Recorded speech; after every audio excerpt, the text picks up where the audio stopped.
Here we are again today at www.breitlingsource.com. Don't forget to visit the website, and we are looking at another video review of a Breitling Chronomat Evolution. This model is one of Breitling's most popular models, and according to Breitling is their top seller. The model we're looking at today is the all stainless steel model with the pilot bracelet and blue dial. The subdials are silver on this model and have a beautiful guilloche patterning on them. Let's see if we can get a shot of that here. And this model is available in 3 different face types. They have this one, which is the standard face. They have another one which has the Arabic numeral indexes, and a third model which was recently released with the Roman numeral indexes. The Roman numeral model, however, is not available in anything but two-tone or solid gold. I believe solid rose gold and a solid yellow gold at the moment. So if you want Roman numerals on your Chronomat, you will have to wait. Hopefully they will put out one soon. The Chronomat Evolution replaced the Chronomat in 2005, and it's a much larger watch. The original Chronomat has a diameter of 39 millimeters, while this model has a diameter of 43.7, so significantly larger. There are a few other differences, actually quite a few other differences. The new case style for the Windrider series now has the downturned lugs as opposed to the straight, more angular lugs previously used and on the Chronomat. Then this model also has the locking pushers for the Chronomat, as you can see here. To use the chronograph, you need to unlock these pushers here.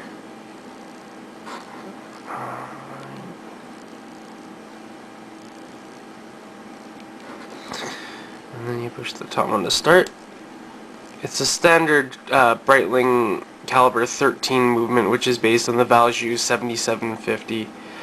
This movement's used in a ton of Breitling models, and also the previous Chronomats. Also used in the Chrono Avenger, the Super Avenger, among others. Just Navitimer.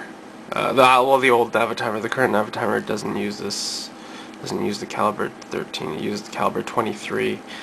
But then you push the top pusher again to stop it, and then the bottom pusher to reset. And then you screw these down. And one of the benefits of having these screw down pushers, you can't use them when they're screwed in, is that they do provide the extra 200 meters of water resistance for a total of 300 meters of water resistance.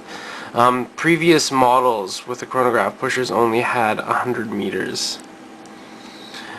And this pilot bracelet's also interesting in that as opposed to the previous crosswind and headwind pilot bracelets, this one is 22 at the lugs like that one is, but it is 20 millimeters at the clasp. So this is a lot more straighter than the headwind one. I wish I had the headwind down here to compare the two and show you the differences, but I don't have it.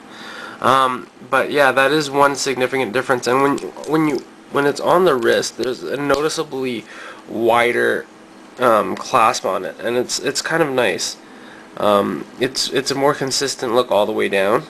I wouldn't have minded even a 22 millimeter lug and clasp straight through. That might have looked pretty cool too, but I do agree that having the 20 millimeters at the clasp is a lot more comfortable than 22, and even the 18 is more comfortable, but I think it's a good trade-off as far as looks and comfort.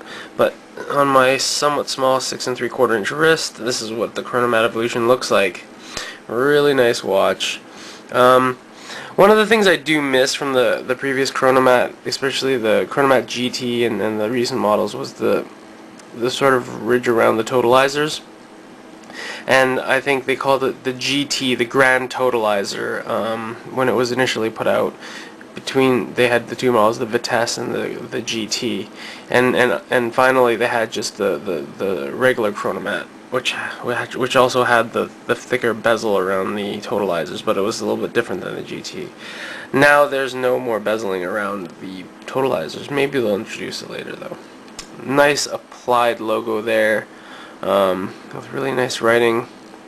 This is a beautiful watch, and I can see why it's Breitling's most popular watch, because it just looks fantastic. It is pretty thick, 17.1 millimeters, not quite as thick as the Super Avenger, which sits in at over 18 millimeters, I believe. Weight of the head only on this model is 120 grams, and crystal is sapphire. One really cool thing about these new, actually all the new Breitlings in general, is the really curved crystal, and because they curve both sides of it perfectly, as you can see as I slowly move it, you can see the dial perfectly at every angle that you could possibly see the dial at, whereas inferior watches will tend to give you that sort of curve effect that you see, which obscures the dial, whereas this you can see the entire dial at any angle, and that's a really nice feature. Double AR coated outside and in on the crystal as usual. A single directional bezel, only turns this direction, doesn't go the other way. One popular add-on to these to the Chronomat Evolutions is the diamond bezels. I'll be getting one soon, so I can't wait to get that. I'm pretty excited. But yeah. Hope you enjoyed this review. This is the Chronomat Evolution, BreitlingSource.com. Don't forget to check the site out. Alright, enjoy it.